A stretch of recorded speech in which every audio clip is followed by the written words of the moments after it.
Good afternoon and welcome to the Midday News. I'm Shamela Pula and here's what we have in the bulletin. Westmoreland faces new crisis. Bushfire hits after Hurricane Melissa. RIU Hotel staff to benefit from $2.3 million in hurricane recovery program. And later in sports, Reggae boys drawn against New Caledonia in FIFA World Cup playoff. Details. We begin this afternoon with news of a tragic incident. A 10-year-old boy has died after being struck by a JUTC bus on 4th Avenue in Vineyard Town, Kingston on Thursday. Details surrounding the incident are still unclear, but TVJ News understands that the incident occurred at approximately 7:32 a.m. The child had reportedly just dropped off his younger brother at a nearby daycare moments before the incident. He was a student at the Mountain View Primary School. The matter is currently under investigation. Rain, wind, damage, and no fire. Westmoreland, one of the hardest hit parishes for Hurricane Melissa, is still reeling from the weather system. And now on Wednesday, residents faced a new crisis as flames tore through parts of the parish. Antonia Atkinson has the details. A major bushfire broke out in Cave, Westmoreland Wednesday evening, further threatening areas damaged during Hurricane Melissa. The dry hurricane stripped trees on the hillsides, highly vulnerable to fire. The fire reportedly started shortly after 5 p.m. Firefighters from the Savlamar Fire Station responded quickly to the situation. Officials say the homes of residents were spared from the blaze. However, one resident described his house was minutes away from a disaster. You're disappointed to know that somebody light fire like that at this time. No current, no water, nothing. Everybody have to depend on the river for sources of water. So if you should have started the people property close their house, what anything would happen? I just got my happen like that, you know. God, if you look, you see where it stop, where green tree them there. Careful of what you do, because the amount of all wet up clothes and all those things, mattress, everything, you're going to have to burn something. Somebody have to make a fire. You know about thousands and hundreds of thousands. You're not going to know. So people have to help themselves. Meanwhile, Member of Parliament for Eastern Westmoreland, Dr. Dayton Campbell, begged residents to exercise care, particularly with garbage disposal, to prevent additional fires. Which is close to Ferris. Fire trucks were on the scene. Not quite sure of the origin of the fire, but there was a fire in sections there. It's this opportunity to encourage our residents in this time of despair to be careful how they set fires. Not suggesting that this was set by any of them, but just using it as a means to make an appeal that they should be careful of how they set fire. President of the Westmoreland Chamber, Moses Chaibar, is also calling on the NSWMA to speed up its garbage collection. What I would like to say though is that some years ago, there were discussions held about a transfer station at George's Plain. And it would make life much easier, I believe, if the garbage could be removed from the streets and temporary placed at that transfer station, where it can be compacted, and also garbage has to be separated, because right now everything is mixed up with metal and board and all kind of stuff. Not only can that transfer station serve that purpose, but it's a much shorter run for the garbage trucks. So the time it would take them to travel from Westmoreland to the dump, then they could make several trips. Antonia Atkinson, TVJ News. In the meantime, Member of Parliament for Central Westmoreland, Dwayne Vass, says he's grateful for the help received so far from Hurricane Melissa. However, he emphasizes that building materials are urgently needed as rebuilding continues. Thousands and thousands of houses have been destroyed in Melissa, and it is very difficult for residents to get back on track, to get back on their feet, to get things back where they were before. Some residents have been helping themselves with the little they have. Residents have been helping other residents to build back. But I can assure that the majority of people really are standing still and wondering how they are going to get assistance to move forward. So we really want some assistance with some building material, persons coming in with even assist with labor, any assistance we can get to build back these houses for the residents. We will be very appreciative of it. A house in Cattle Hill, White Horses, St. Thomas was completely destroyed by fire Wednesday morning. TVJ News understands that around 9 a.m., occupants of the 4-apartment dwelling attempted to burn out insects when the fire started. The blaze then spread rapidly. Firefighters from the Morants Bay and Yalas fire units responded to the blaze. No one was injured. Damage estimate is still not known.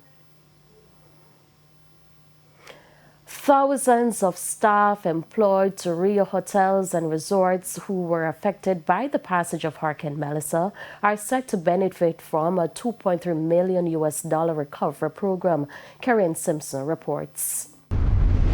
With several of its properties temporarily closed for repairs following significant damage from Hurricane Melissa, the RIU Group has established a recovery program to assist its more than 4,000 staff who were impacted by the storm.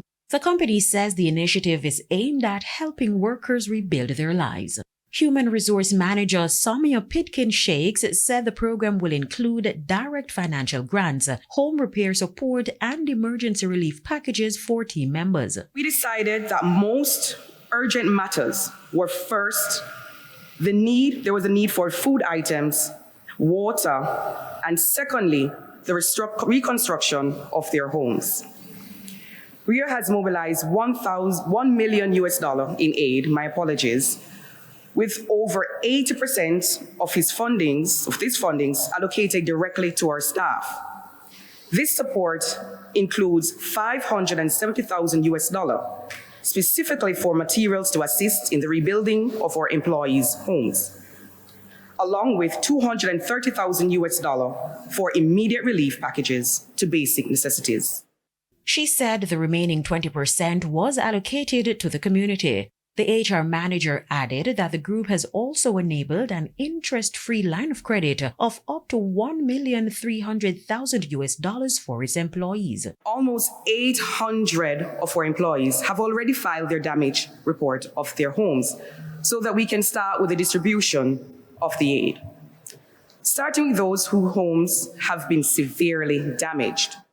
In the meantime, the RIU Group says it will be reopening its properties on a phased basis. Its Montego Bay property is set to reopen on November 23 and Palace Aquarelle on November 24. We understand that the quicker we open all our properties, the quicker we will have, the staff coming back, the economy in Jamaica stabilizing. So this is one of the reasons. So while we're working tirelessly to ensure that our properties are open, I believe that the objective of our brand is to have all properties open before the end of 2025. Karen Simpson, TVJ News. Many businesses in St. Anne remain closed as recovery efforts in the parish continue to lag. The president of the St. Anne Chamber of Commerce says more support is urgently needed to help the communities rebuild. More in this report. The earth lies dry and bare, a reminder of the weeks since disaster struck in St. Anne. Along the main road, businesses remain closed. In the town of Claremont, life has slowed to a crawl. Prominent businessman Dave Beckford is still waiting for progress. We are trying as much as possible to keep our business alive. That's it, just alive. You can't think about profit or anything now because what some of us really have is generators. And the cost to fuel a generator, probably that's the money you'd make as a profit for the day. So it goes straight back. Some of us really have to go into the red, so to speak, meaning taking a little new funds just to keep the business going.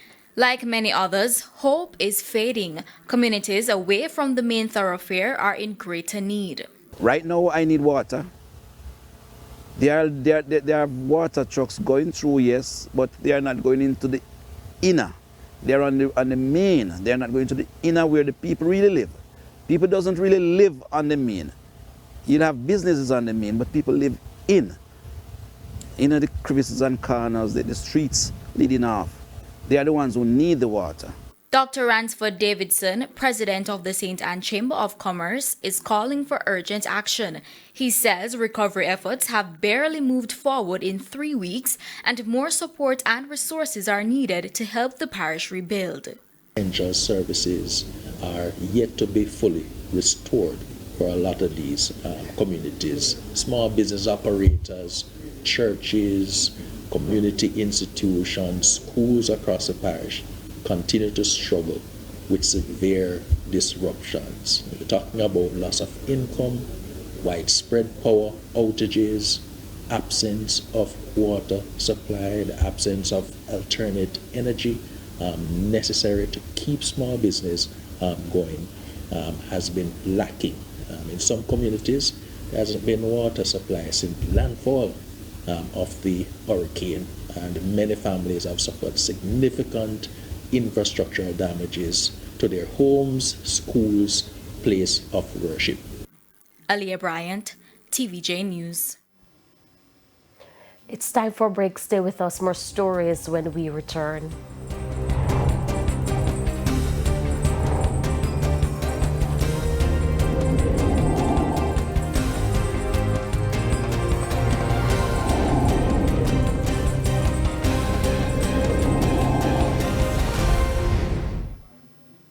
Welcome back to the Midday News.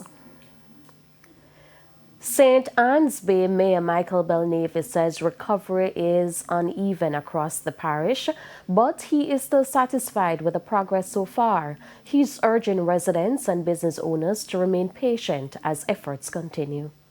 Yes, we're not as devastated as Black River is, but there are areas within St. Anne that is just as devastated, but it's been in pockets in St. Anne, not a total wipeout. So it's been like that. So the challenge has been to convince a lot of people that the aid needs to come to St. Anne also, because there are a lot of people who are dislocated. A lot of people don't have the resources to keep things going. Even the generator they have at the house, it's so economically difficult for them, and sometimes prohibitive for them to afford the diesel generation, the oil, and so on, to make things happen. It's now time for the Business Minute.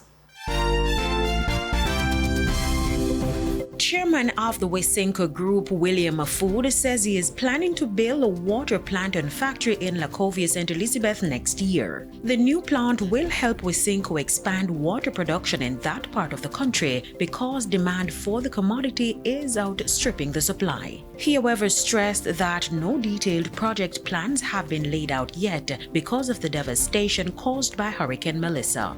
He revealed that Wisynco Group will be distributing 1,000 fridges to its small distributors in Western Jamaica in order to get them back on their feet. These fridges were donated by Coca-Cola.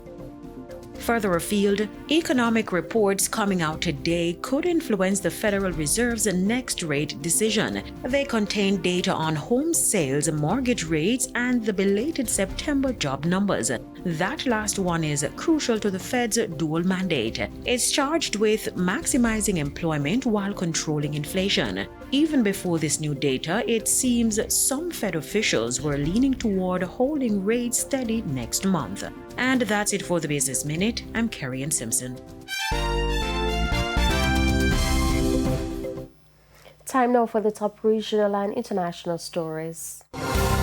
In the region, the business community in Trinidad and Tobago is backing the joint military operation between U.S. Marines and the country's defense force. The Greater San Fernando Chamber says the training exercise does not threaten national sovereignty, but instead strengthens security. The training wraps up tomorrow, November 21. This comes amid rising regional tension involving the U.S., Venezuela, and allegations of drug running, including U.S. strikes that have killed 82 suspected traffickers. And on the international scene, President Donald Trump has authorized the public release of all Jeffrey Epstein-related files. He announced on Truth Social Wednesday night that he signed a bill directing the Justice Department to do so. The signing comes a day after the measure passed the House 427-1. It passed the Senate through unanimous consent Wednesday morning. What's not known is how the Justice Department would release the files. The bill mandates that Attorney General Pam Bondi release all unclassified records tied to Epstein within 30 days. And those were the top regional and international stories. I'm Aaliyah Bryant. We take another break. Sports is next.